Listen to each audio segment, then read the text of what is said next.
Oh, that's so bright. Good morning. Just woken up. It's about 6:30 and I need to get out of bed and hit the road. Don't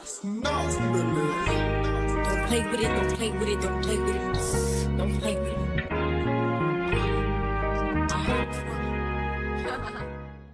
Hello everybody, and thank you so much for coming back to the channel. Today, another exciting episode. We're about to road trip 8.5 hours up to Bathurst from Melbourne. So I've been in Gold Coast for a couple of days now. Got back last night, washed all my clothes, repacked my bag, and now we're going to the 12-hour this weekend, and then next weekend we're going with BJR to the Bathurst 500. So the plan at the moment is very loose. I'm gonna see about staying in Bathurst for the week and probably do some training if I can hire a bike and do some training for the triathlon that I have in about 3 weeks. But today, we're road tripping. I've also just picked up a brand new Merc. Gave the E53 back the other day. They gave me a brand new car as a swap over. So yeah, this is the car behind me. I've got a CLA 45. It's probably a little bit more of a compact version of what I had. And yeah, it's pretty nice. The red interior is doing a fair bit, but everything's packed. I've learned in my time as a driver to always pack your gear just in case. So we are ready for this 8-hour trip, but first we're gonna get some coffee. Got the old Crocs in comfort mode for the trip. Coffee, cheeky banana bread, and we're ready to hit the road. No, that is actually so rough. As a race car driver, you'd think that we love driving. Not a fan of road trips. Like, it's just so boring. But normally I'm used to like Mackay to Brisbane and it's the most boring road ever, but hopefully this one's a little bit nicer. Our first stop for the day was to see the team at BJR. So I'm actually not... Oh, you're kidding. The road is blocked and I can't go that way. So I'm supposed to go on straight here, but I can't because the road is blocked. So now I'm gonna have to go somewhere else. We're just under halfway to Bathurst and made my first and hopefully final stop. So I just stopped in at BJR to say g'day to the team. I left my Whoop charger there last week when I was saying hello to everybody. So I haven't had any telemetry to tell me how bad I'm sleeping for the past week, but went and picked my charger up, made some brownies, gave them to the team. They loved them, which very thankful that they didn't taste horrendous. And now I am exactly 5 hours away from Bathurst, so I think I'm gonna get there around 5:30. So I have an hour and 45 minutes left. And I remember saying at the start of this video that I didn't really enjoy road trips. But to tell you the truth, this has actually been really fun. Like, I've just been listening to some podcasts, some music, made some calls. Mum and Dad have been keeping me company as well, but it's been actually quite fun. So, like I said, only an hour and 45 minutes left. I'll get there, run the car through the car wash, because it has gotten pretty dirty on this trip, and then head to the track, catch up with the team, say g'day, and then get ready for a fun weekend. I love driving through small towns and just realizing that every single person in that town is their own main character. Like, that is their life. Like the farm or the wife, the husband, the kids, like that is their whole life. It sort of makes you think that everyone has their own problems and their own achievements, and to them it's like the biggest thing in the world, but for other people they are so insignificant. For me, my problems and my achievements are major to me, but for a lot of people they're so insignificant, maybe apart from my mum and my dad. Like, for example, posting this video, or the first video that I done last week, like, it was a big thing for me, and it took a lot of time for me to actually want to do it and got off my butt to go and do it, because I was just worried about the judgment that I was going to get from people, especially in the industry, because this is not something that a lot of people normally do in our industry. But I see it as an opportunity to hopefully give people watching a bit of an insight to who I am as a person, what our industry is actually like. I don't know, it's just sort of made me think about how big I see my problems and how to overcome them a bit easier. So I can show you guys this because it's a closed road, but we've just arrived at Bathurst and we are on the track. So Yeah, panorama. Here we are. Good morning, everyone. Sorry I didn't take you guys into the track yesterday. I got a little bit sidetracked when I got in there. I had to go meet with some people and just catch up with some sponsors and stuff. So first day today, practice and everything on track. I'm going to be a busy boy. I've got some meetings going on, and first things first, like yesterday, got to go get a coffee and then we're going to head to the track. I haven't told you guys yet, but I'm here with Triple Eight this weekend. I'm just hanging around really. I didn't really know anyone in pit lane, and asked if I could come and hang with them for the weekend just to be here at the 12 hour, and they said yes. So it's pretty cool to be hanging out, and I'll go show you some of the garage.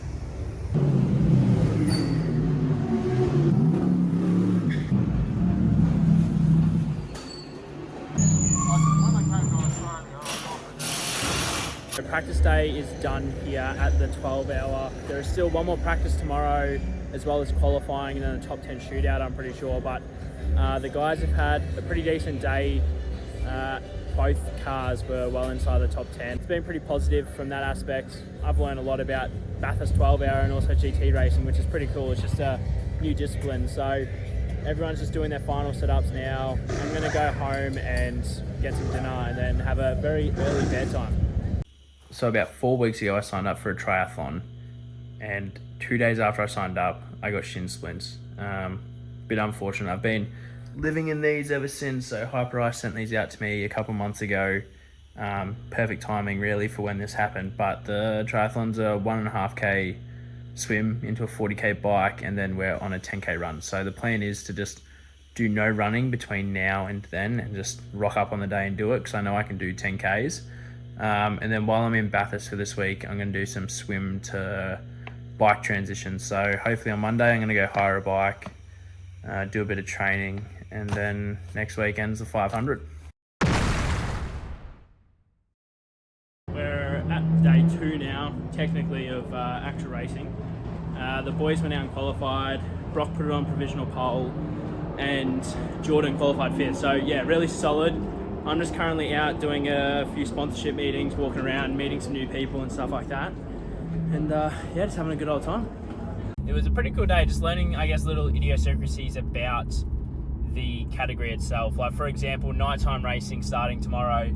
So tinting both the mirrors and the rear view mirror right in the middle as well. So just little things like that a lot of people see as a bit of an oversight, but that is super important. It's like driving down the highway with someone right up your clacker with their high beams on. And also the minimum driver times and maximum driver times, and how that all plays in your pitch strategies, having 3 drivers. So it's a bit of a different world, not something that I'm really used to being around, which is, I guess, cool to, like I said earlier, learn a new discipline.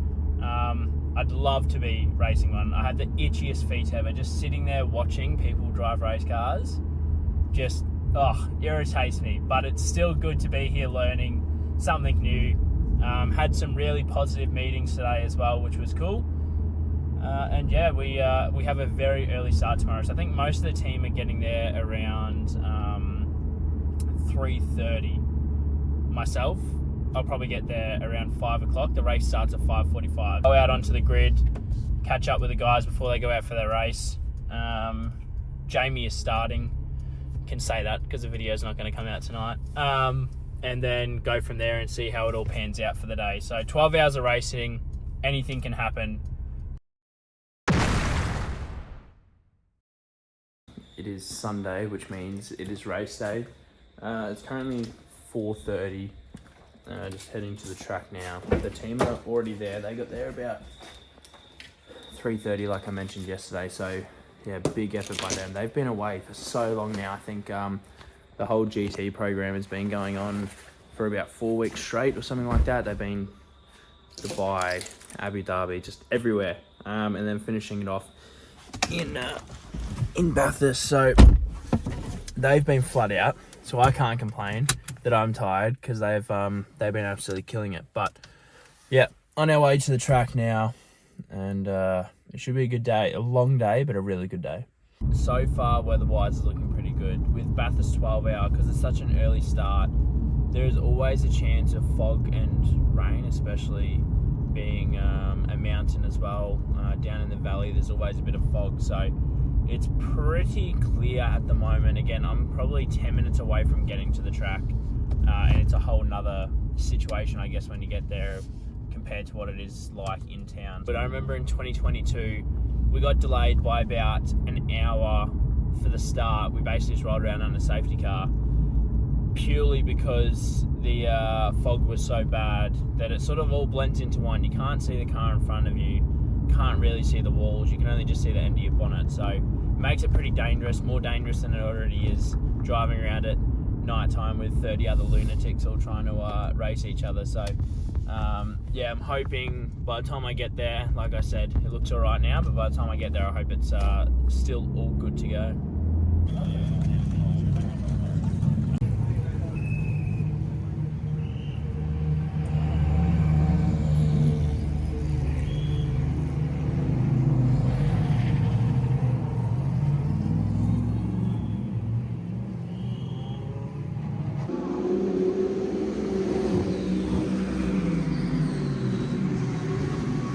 I may have just woken up from a cheeky nap.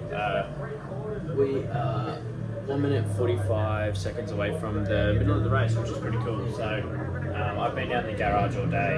It's been pretty cruisy, touch wood so far for the team. But if you look out here, it's looking spicy. Looking really spicy. So there's a bit of weather on the way, which could throw a spanner in the works. But yeah, I guess we'll see what happens halfway through. So all the pairings, all the strategy and stuff, now that they're at the halfway point, it's basically working from a reverse window home. So they've got how they want to finish a race, and then they'll work backwards from there to make sure that that's who's in the car to finish the race with the safety cars and everything like that. Something that comes in massively valuable in endurance racing, which we're lucky enough to have here in the show, we call it the lucky dog. So basically, if you're a lap down, you get let pass the field just before the safety car restart, which basically puts you on the lead lap, but you're still 3/4 of a lap behind.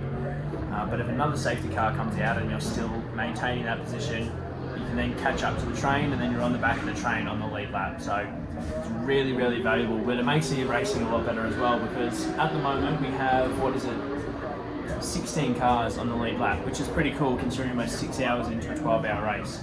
And then the top 5 are covered by 3.5 seconds. So yeah, pretty cool, different manufacturers and stuff like that. And we're that close together. So BOP is pretty good, which they can change. So with the BOP, it basically changes the cars, different manufacturers, to make sure that they're all relatively equal and no one has a very clear advantage. So there's a little bit of games throughout practice and qualifying that people play to make sure that they stay with an advantage without people knowing about it. So yeah, it's pretty cool. That's GT racing. But I'm chilling out here in the truck at the moment, about to go back into the garage. But I thought I'd show you one thing that I found really cool. Is with the GT racing truck, we have radios at each station, so everyone has their own station. It's all labelled, and basically what that allows us to do is plug our headsets in.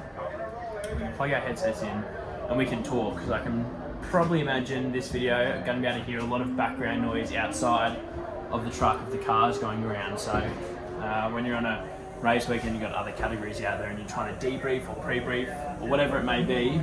We can plug these in, and we don't have to listen to anything but what we're talking about. So it makes it a lot easier on those weekends when there's a lot of categories out, and some categories like Porsches are very, very loud, and it's hard to hear inside the truck. Probably what it's like right now on this video. Now I'm going to head back out to the garage, where it's very hard to film because it's very noisy, and go check in, see how everything's going. I've had the radio on, so I have been able to hear, but yeah, I'll go out and see how they're all going. Started pouring down rain, and now everyone's coming from winds and their drive change. So the boys are just arriving now.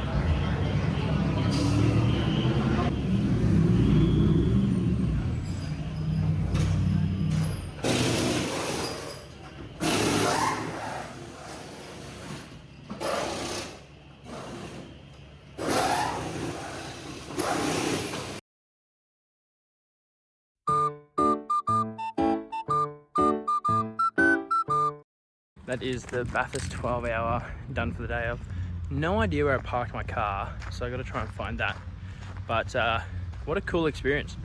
It was a bit unfortunate for the team. They got caught out a little bit, just unlucky with a little bit of weather and stuff like that. So yeah, it was a bit unfortunate, but they still came third in Pro-Am with Jamie and Prince Jeffrey and also Jordan Love. So yeah, it's pretty cool for them.